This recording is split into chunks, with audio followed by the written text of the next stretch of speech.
वो ये है कि जो हमारे बच्चे हैं और गर्भवती माँ है उनका लालन पालन कैसे हो जाए। आशा, एनएम और आंगनबाड़ी बहनें मिलके तीनों मिलके आपको उसका यही प्रयास होता है। उस प्रयास के अंतर्गत हमारी गतिविधि होती है जिसको रखा है भारत सरकार ने कहा कि आपको गोद भराई भी करानी है। जो हमारी नई गर्भवती महिलाएं होती हैं, गर्भ से होती हैं, उनको उनकी गोद भराई कराएं ताकि उनसे क्या होता है कि उनको एक संस्कार भी है हमारे ना, हमारी समाज का संस्कार भी हो जाए। बैठ जा, वहाँ बैठ जा। संस्कार के बहाने हमें इतना बड़ा फायदा। जो पुरुष सदस्य हैं उनसे पहले खाना खाया नहीं खाया। अब तीसरी बात एक बार बताइए कि कभी आपके घर में गमले हैं, कोई पेड़ पौधा लगा रखा है तुलसी का या किसी भी चीज का, फुलवारी के तौर पर पेड़ पौधा किसी ने लगा रखा है? गमले में या फुलवारी में क्यारी में बना रखा हो है? किसी के घर में है? थोड़ा कैसे हाथ उठा के बताइए। हफ्ते में एक बार पानी लगाते हैं, महीने में एक बार लगाते हैं, रोज लगाते हैं ना। Very good. अब आप मुझे मेरी बात सुनते रहिएगा, मैं क्या कहना चाह रहा हूँ। आप अपने गमले में पानी में रोज लगाते हैं। अब आपके घर में एक नन्हा मेहमान आने वाला है, उसको अगर 3 बार पानी की जरूरत है तो हमें कितनी बार लगाना चाहिए? नहीं, आपके मैं कह रहा हूँ, आपके घर में गर्भवती है, बहू है, उसके नन्हा मेहमान आने वाला है, आपके पोता पोती आने वाले हैं, आपके अगर आप बताइए कि आपको पता है जब एक माँ गर्भ से होती है उसे कितने खाने की जरूरत पड़ती है? कितना खाना खाना उसे पता है किसी को? 3 बार। कितना खाना खाना चाहिए? टाइम तो बता दिया आपने, संख्या कितना खाना खाना चाहिए?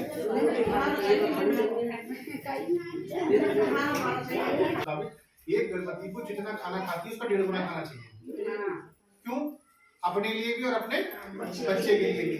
मगर अगर आपकी 2 रोटी की खुराक है तो आपको 3 खाना चाहिए, समझ ना?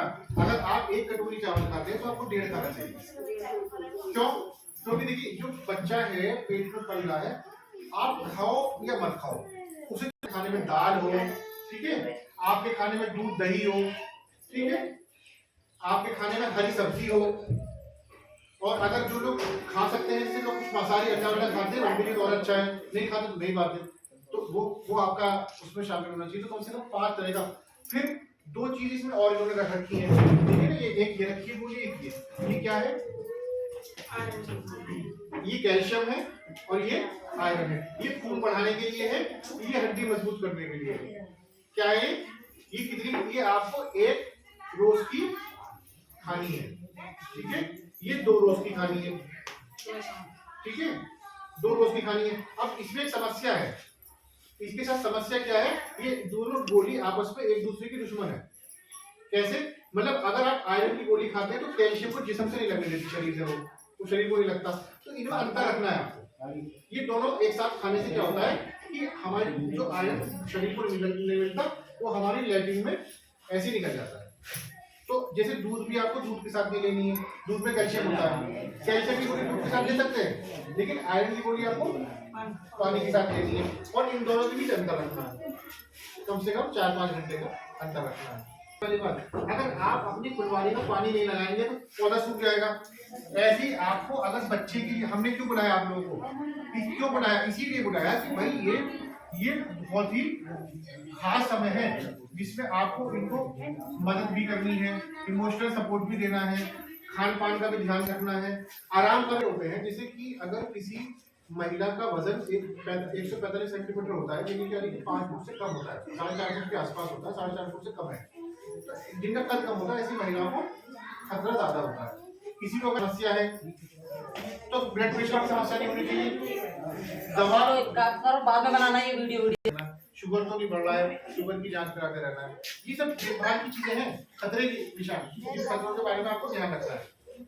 अगर खून कम हो रहा है, किसी महिला का 7 के नीचे चला जाता है, समझे, कम से कम 12 से 14 होना चाहिए, 12 के नीचे 11 के नीचे हम उसको खून की कमी मानते हैं, और 7 के नीचे मानते हैं कि बिल्कुल खून खत्म हो गया, कम हो गया। पूरी सरकारी में पूरा इंतजाम होता है, पूरा इसके लिए लेबर रूम है, पूरा साफ सफाई के साथ पूरा एक्सपर्ट स्टाफ है इसके लिए। यहाँ पर आपके साथ एनएम बहन जी हैं आपको देखने के लिए, तो ये चीजें जरूरी है, ठीक है।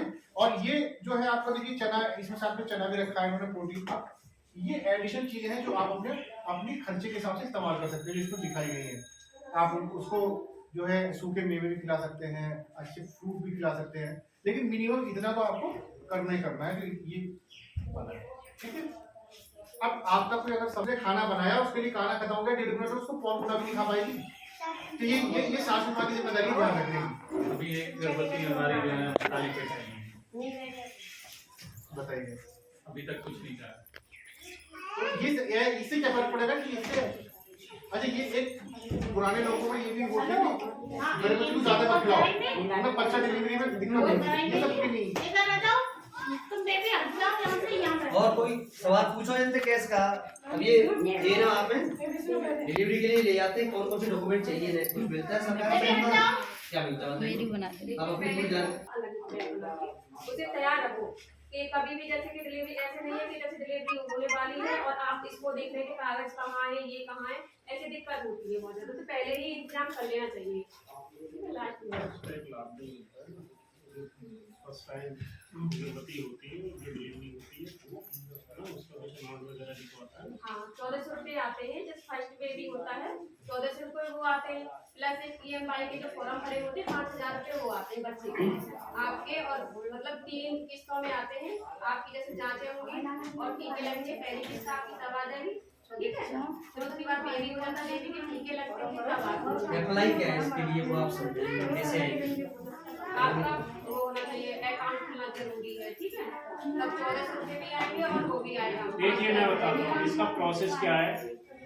अगर जैसे आपका गर्भ प्रसव का टाइम आता है, डिलीवरी का जब टाइम आता है, तो क्या होता है कि आपको प्रसव कराने के लिए सरकारी अस्पताल जाना होगा।